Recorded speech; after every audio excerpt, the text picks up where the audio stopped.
I watched them all the time. I think I watched Indiana State and Iowa, Caitlin Clark play about the same last year, so I was watching a lot of basketball. Like, can we get Caitlin Clark a little protection? Anybody that does something flagrant to this young lady for what she's brought to the game should be suspended and fined. The basketball world came to a complete standstill when Larry Bird said something.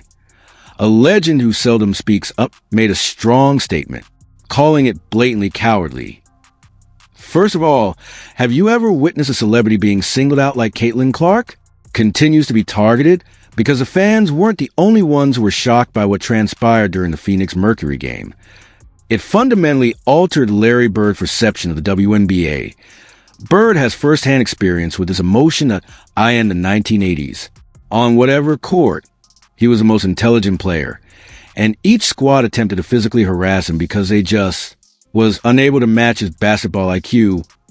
Bird so recognizes himself when he observes Clark. This is where things become interesting, though. Bird drew a straight line, and that's precisely where Alyssa Thomas's reputation suffers. Bird didn't perceive tough basketball. He didn't see competitive physicality. He saw something worse. The most cowardly act I've seen, he said, in decades on a basketball floor.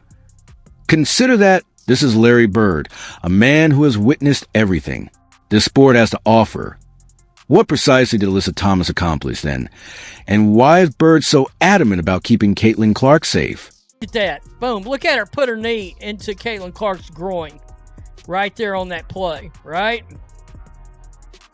I mean, this is gross, right? How does a basketball veteran react when he witnesses a budding talent being purposefully attacked in? Among the dirtiest method available, he raises his voice, and the whole basketball world goes crazy when Larry Bird talks. Quiet and attentive. Because Bird's remarks on Alyssa Thomas and Caitlin Clark did more than just spark a discussion. It blew up. You'll understand why after you hear exactly what he said and why. In fact, this moment could permanently alter the WNBA. Let's get started. Caitlin Clark was already coping with an eye poke. She was in pain and defenseless during that Phoenix Mercury game, and that's precisely when Alyssa. It was not during a contested drive or a struggle for a rebound that Thomas decided to push her from behind, to the basket from behind, while Clark couldn't even see it coming. Bird watched that clip, and his reaction was fast. Now I understand. Here's the thing. Larry Bird is not a weak man. During his career, he battled the most vicious opponents. In NBA history, players like Dennis Rodman and Bill Lammer have dedicated their lives to breaking you both physically and mentally. Bird made it through the entire ordeal on a single night. Through it all, he flourished. Thus, when Larry Bird makes a call, you'd better believe it's filthy. That's precisely what he termed it. Dirty, cowardly, and totally subpar of basketball in professional ranks.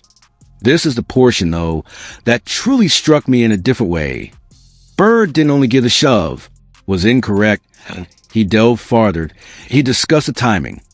Because, in Bird's opinion, the timing of that shove is what discloses all of Alyssa Thomas's. Going head-to-head is the essence of real competitive basketball.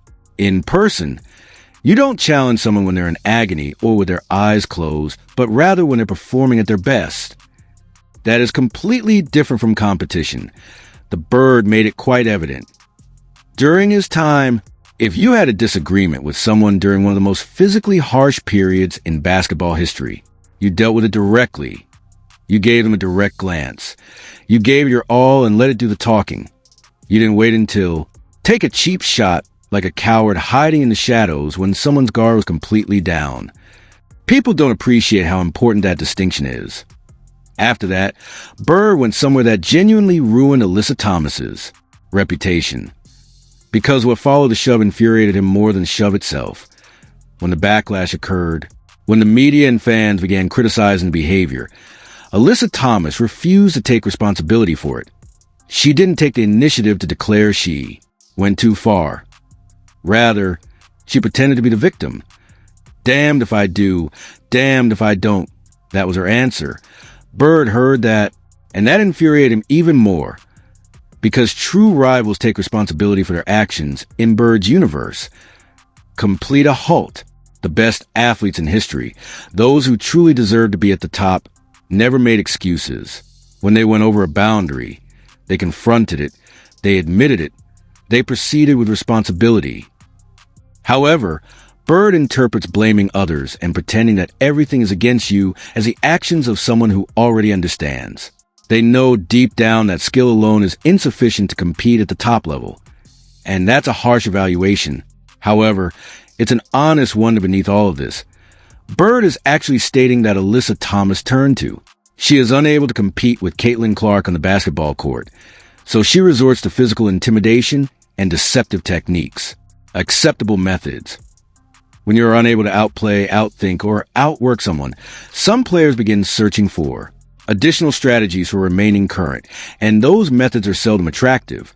This is the point at which Bird's analysis entirely changes, because he begins discussing Caitlin Clark instead of Alyssa Thomas, and what he says is amazing. Bird recognizes himself in Clark, not in an informal or superficial manner. He truly perceives the same exceptional traits that made him one of the best athletes to have ever played basketball. That exceptional basketball IQ that analyzes a game in 3 stages, ahead of all others. When the pressure is at its highest, that clutch gene manifests itself. And that incredible vision, the capacity to significantly alter every single player in her immediate vicinity, simply by lying on the ground. All of that was possessed by Bird. Clark possesses all of that. However, Bird is really concerned about this. Clark is just 22 years old. She bears the burden of being the most marketable and popular player in the whole women's basketball history. Every game she plays is watched by millions of people, and every move she makes is scrutinized. Every performance turns into a story. And rather than concentrating solely on getting in touch with her, because as a basketball player, she must continually defend herself against cheap shots, late hits, and intentional physical assault.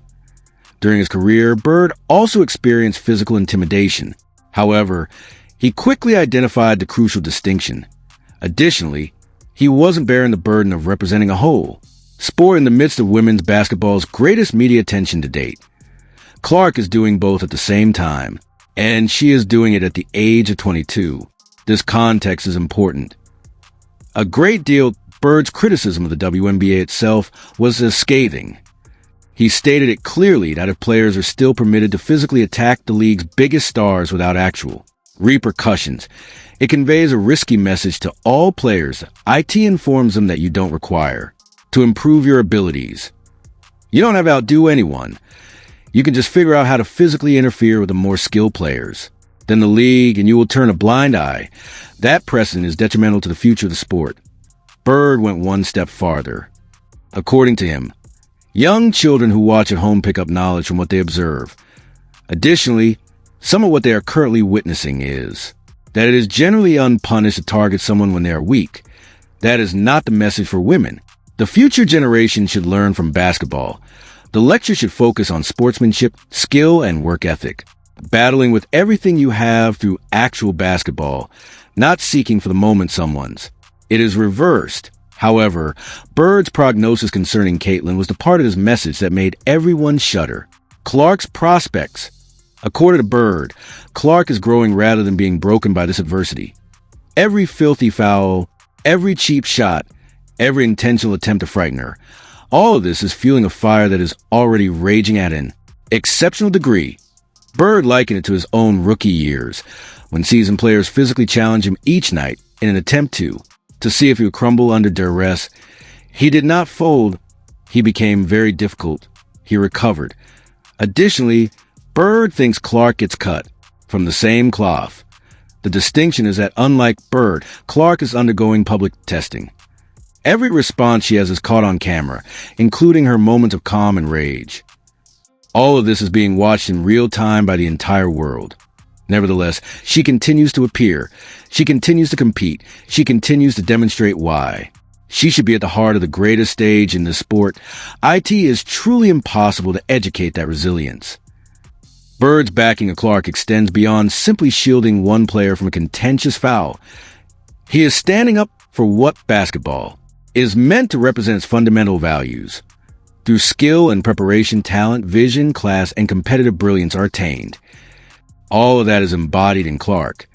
And Alyssa Thomas was everything to Bird at that particular moment. things could cause the sport to go in the wrong path. Everyone is aware that the WNBA is currently at a turning point. Every week, more fans are finding women's basketball, arenas are selling out, and television ratings are rising. In a way never seen before, the sport is actually expanding. And instances like as this one, in which the league's reaction to, when its largest star is physically targeted under microscope, it will directly influence what this league develops into in the ensuing 10 years. The issue is whether the WNBA will safeguard that expansion or taking for granted. IT was a clear warning from the bird.